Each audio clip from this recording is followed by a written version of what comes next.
मसीह में तमाम अजीज़ों और बहनों भाइयों को एक दफ़ा फिर प्यार भरा सलाम। आए मैं आप सबके लिए आज फिर एक खुदावन का खूबसूरत वादा उसके कलाम मुक़द्दस में से लेकर आई हैं, सब मिलकर पढ़ें। यूहन्ना की अंजील और उसका पहला बाब और उसकी पहली आयत से लेकर 14वीं आयत के आखिर तक। कलाम मुक़द्दस में लिखा है, इब्तिदा में कलाम था और कलाम खुदा के साथ था और कलाम खुदा था और कलाम मुजस्सम हुआ और फजल और सच्चाई से मामूर होकर हमारे दरमियान रहा और हमने उसका ऐसा जलाल देखा जैसा बाप के इकलौते का जलाल। पाक कलाम के पढ़े और सुने जाने पर उसकी बरकत हो, आमीन। आप ये हवाला एक पहली आयत से लेकर 14 आयत तक कंप्लीट पढ़ सकते हैं। हम इस हवाले की खूबसूरत तशरीह पढ़ते हैं। उसमें लिखा है, खुदा ने हमारे लिए रास्ता खोला है। नए सिरे से पैदा होने वाला ईमानदार कभी भी खुदावन यीशु मसीह की अलोहियत पर सवाल नहीं कर सकता। हमारी निजात की बुनियाद ही ये है, यीशु मसीह खुदा हैं। तसलीस का दूसरा अकनून यानी खुदा बेटा। यीशु मसीह का प्यारा शागिर्द यूहन्ना रसूल इस शक को यूहन्ना पहला बाब उसकी पहली आयत से 14वीं आयत तक दूर करता है। अगर कोई इन आयात पर शक करता है तो वो खुदा की बादशाहत में पैदा नहीं हो सकता, क्योंकि यीशु की एलोहियत ही उसमें हमारे ईमान की बुनियाद है। लेकिन अगर अंजील में देखें तो 33 बरस की ज़मीनी ज़िंदगी में यीशु ने ये मुनादी नहीं की कि वो खुदा हैं। बेशक उन्होंने ये कहा कि मैं खुदा का बेटा हूँ। उन्होंने खुदा को अपना बाप कहा, जिससे फरीसियों को बहुत गुस्सा आया। लेकिन उन्होंने ये कहीं नहीं कहा कि वो सबसे बड़ा खुदा है, बल्कि उन्होंने अपने शागिर्दों से कहा कि बाप मुझसे बड़ा है। जब हम यूहन्ना उसका 14वां बाब और उसकी 28वीं आयत पढ़ते हैं तो उसमें हमें इसकी एक वजह मिलती है। यानी इसकी वजह समझना आसान है कि वो इस दुनिया में सिर्फ खुदा बनकर नहीं बल्कि इंसान बनकर आए थे। कलाम में लिखा है कि उन्होंने अपनी इलाही इख्तियार को छोड़ा और इंसानी सूरत में जाहिर हुए, क्योंकि खुदा उसका बाप था। इसलिए वो गुनाह की फितरत लेकर पैदा ना हुए जो नस्ल इंसानी में आदम से हुई है। फिर उन्होंने इतने बड़े बड़े काम किए कैसे? बिल्कुल उसी तरह जैसे वो हमसे तवक्को करते हैं कि हम वो काम करें, यानी पाक रूह के मसा और कुव्वत से।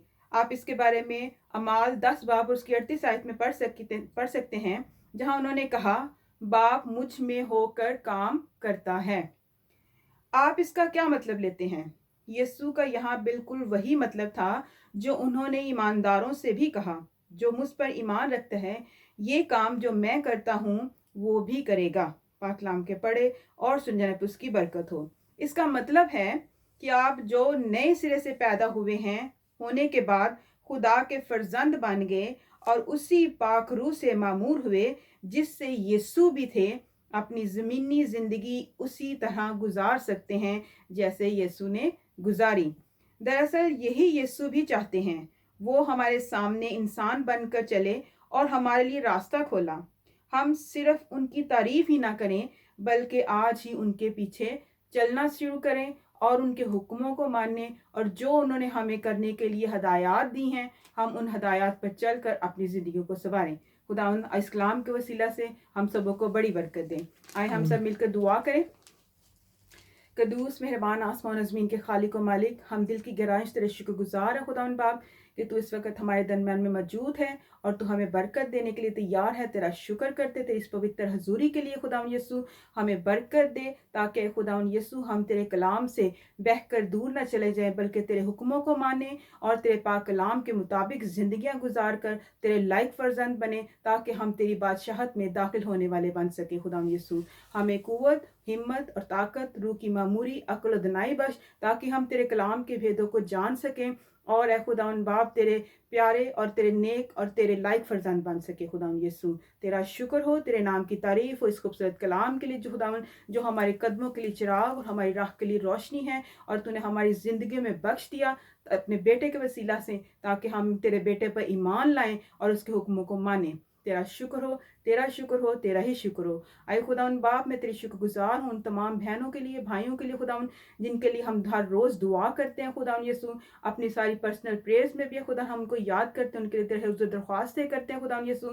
तेरा शुक्र करते हैं खुदावन बाप कि तूने इनकी बरक़ात को जारी करना शुरू कर दिया खुदावन यीशु। तेरा शुक्र हो, तेरा शुक्र हो खुदावन बाप। اے خداوند پھر تیرے حضور التجا کرتے ہیں ہم سبوں کو بڑی برکت دے، نام بنام چھو لے خداوند یسوع، جو اس وقت ہمارے ساتھ اس دعا میں شریک ہے خداوند یسوع، ہم سبوں کو چھو لے خداوند، برکت دے، ہماری ساری برکتوں کو بحال کر خداوند یسوع، ہم پر رحم کر خداوند یسوع، اور اپنے پوتر لہو کی لپیٹ میں لے لے خداوند یسوع، تاکہ اے خداوند یسوع ہم ہر طرح کے خداوند باپ شیطانی قوتوں سے، اس کی چالاکیوں سے بچے رہیں خداوند یسوع، اور تجھ میں محفوظ رہیں، تجھ میں خوشحال رہیں، تجھ میں ببرکت رہیں خداوند یسوع۔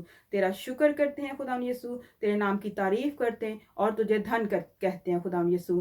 اے خداوند باپ میں تمام بنین و انسانیت کے لیے دعا کرتی ہوں خداوند یسوع، اور اس دنیا میں خداوند جتنے بھی لوگ بستے ہیں خداوند یسوع، سب کو تیرے خداوند صلیب کے سائے تلے لاتی ہوں خداوند یسوع، ان سبوں کو خداوند باپ تو ہم سبوں کو برکت دے خداوند یسوع، اپنی پناہ حفاظت میں لیں، اور اس وبا کو خداوند باپ جس دنیا میں خوف و ہراس پھیلائے ہوئے خداوند یسوع، اس کو اے خداوند جڑ سے نکال کر باہر پھینک دے خداوند یسوع، اور اپنے لوگوں کو اے خداوند باپ اس سے رہائی بخش دے خداوند یسوع، تاکہ تیرے بچے اے خداوند رہائی پائیں، تیری شکر گزاری کریں، اور اس دنیا کی رونقیں پھر سے بحال ہوں تیرے یسوع نام کے وسیلہ سے خداوند یسوع۔ تیرا شکر کرتے ہیں کہ تو نے ہماری دعا کو سنا، تمام بیماروں کو شفا عطا کر، جو تجھے شفا کے لیے پکار ہیں خداوند یسوع، اپنے بچوں پر رحم کر اور اپنی شفا جاری کر خداوند یسوع۔ جو بھی تیرے حضور درخواستیں لے کر آئے خداوند یسوع، سب کی جھولیاں بھر دے خداوند یسوع، کوئی تیرے در سے خالی نہ جائے خداوند یسوع، ہر ایک بشر تیرے حضور سے خداوند جھولیاں بھر کر لوٹے، کیونکہ تو کثرت سے دینے والا باپ ہے۔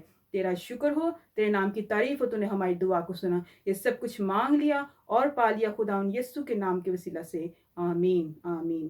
خداوند آپ سب کو اس کلام کے وسیلہ سے بڑی برکت دے، آمین۔